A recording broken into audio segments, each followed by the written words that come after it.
Tanong ko lang, nagmahal ka di ba? Sinagot mo, nagpakasal ka, nagkaanak kayo.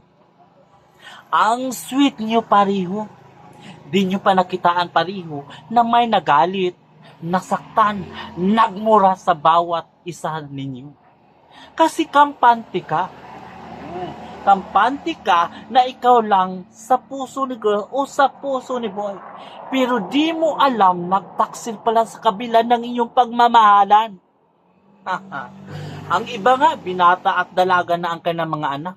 Tsaka pa nalaman na may iba palang iniibig o kinakasama. Paano nga ba nangyari yun? Kasi kampante ka, dapat wag kang kampante. Patuloy pa rin ang pagmamasid hanggat malaman mo ang katotohanan.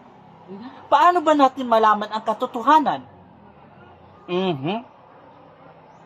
Kapag may kunting pagbabago sa ugali o kakaibang galaw na pagbabago. Sa oras na makita mo yan, huwag kang susugod agad-agad.